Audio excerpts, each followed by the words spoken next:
Ils ont dit à l'ordinateur, qu'est-ce qui va se passer?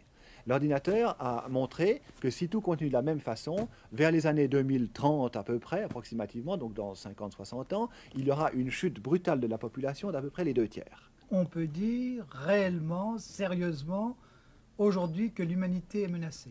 Oui, certainement. Il est extrêmement difficile de donner un délai, si vous voulez.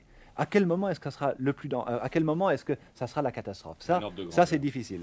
Eh bien, ce qu'on peut dire, je crois que là, ça a été étudié par différents groupes, en particulier le fameux groupe de Rome, qui est un des groupes de savants de très haut niveau, vraiment extrêmement modérés et prudents et précis dans leur méthode de travail, qui ont travaillé avec le MIT, c'est-à-dire le Massachusetts Institute of Technology de Harvard, Boston, parfaitement.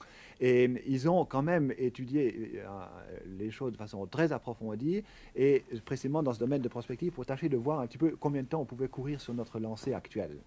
Et ils ont ils ont programmé, si vous voulez, tout ceci sur des ordinateurs, et ils ont en particulier fait jouer les données principales suivantes: les investissements en capital, ou le niveau de vie, ce qui revient à peu près au même, la population, le taux d'accroissement de la population, l'exploitation des ressources naturelles, la pollution et la production d'alimentation. Et ils ont mis ceci, si vous voulez, je schématise un petit peu parce qu'on ne veut pas consacrer trop de temps maintenant, ils ont mis tout ceci dans un ordinateur, et ils ont dit à l'ordinateur, qu'est-ce qui va se passer?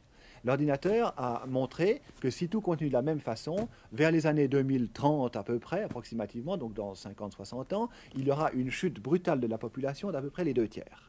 Notez bien que ces 2 tiers, c'est un chiffre qu'on retrouve dans toutes les grandes catastrophes naturelles, chez les animaux, quand il y a des explosions de population chez les insectes ou chez les fameux lemmings, vous savez, ces petits rongeurs, etc., ou même chez des cerfs, des chevreuils, etc., on retrouve ce même chiffre. À peu près les 2 tiers de la population disparaissent au moment où il y a eu un excès de population, une explosion de la population. Mais est-ce qu'on peut sérieusement imaginer que c'est aussi dramatique? Oui, attendez, vous allez voir, il faut continuer un petit peu ceci. Alors là-dessus, ils ont dit, bon, mais qu'est-ce qui se passe si on fait un effort énorme et on réduit la pollution de temps et temps? Totalement insuffisant, 2030, même catastrophe. Alors, ils ont fait varier tous ces différents facteurs, et toujours, quelles que soient les façons dont ils aient trouvé, systématiquement, on annonce cette catastrophe pour cette époque-là. Donc, une réduction de la population d'à peu près les 2 tiers pour toute la Terre. Mais c'est peut-être une solution, non? Oui, on va y arriver, vous allez voir. Si on est dans le dernier tiers. Bon, alors là-dessus, ils ont posé le problème à l'envers. Ils ont dit à l'ordinateur, alors qu'est-ce que tu veux qu'on fasse pour qu'en l'an 2000, on soit stabilisé? Alors, l'ordinateur a répondu, il faut réduire les investissements. Et vous voyez, notre société de consommation, ce qu'elle va faire. Réduire les investissements de 40%, réduire la de 50%, réduire la pollution de 50%, réduire l'exploitation des matières premières de 75% et réduire la production alimentaire de 20%. Oui, mais enfin, est-ce que c'est imaginable, compte tenu des croyances religieuses, de stopper la natalité ou de la freiner? Est-ce que c'est imaginable, alors que les 3 quarts de l'humanité sont en état de sous-développement, de freiner le progrès économique? Eh bien, vous venez de répondre à la question que vous me posiez tout à l'heure. Est-ce que vraiment l'humanité est en danger? Alors, vous voyez, on trouve une solution, n'est-ce pas? Et vous dites vous-même, la solution est impossible à appliquer. Ben voilà le danger. Un monde à 2 vitesses. Je vois un monde où les enfants ne vont plus à l'école avec des professeurs, mais sont accompagnés par des coachs personnalisés qui les aident à déployer leurs talents innés. Donc, il n'y a plus de moule.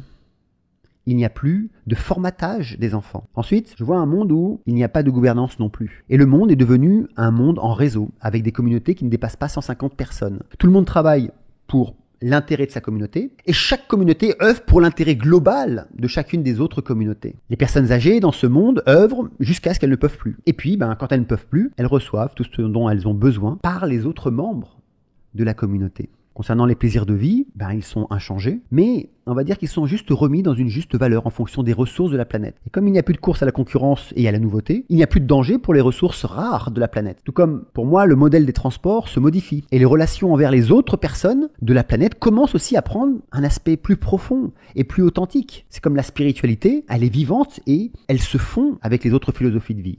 Alors, on va me dire, ok, les guerres, la criminalité, je les vois tout simplement gérer suivant les règles de chaque communauté. On peut dire que certaines communautés vont exclure les membres de chez eux et d'autres vont les juger. Mais non pas sur les actes, mais les intentions qui ont dicté les actes. Et au lieu de les mettre en prison, on peut dire qu'ils vont suivre par exemple des formations pour répondre positivement à leurs besoins. Car nous agissons toujours négativement, car nous n'avons pas comblé un ou plusieurs de nos besoins intimes. Dans le monde que j'imagine, les nations ont disparu. La Terre accueille les humains et nous la respectons ainsi que les autres vivants. Nous vivons avec les non-humains, les animaux, et ne sommes plus leurs prédateurs.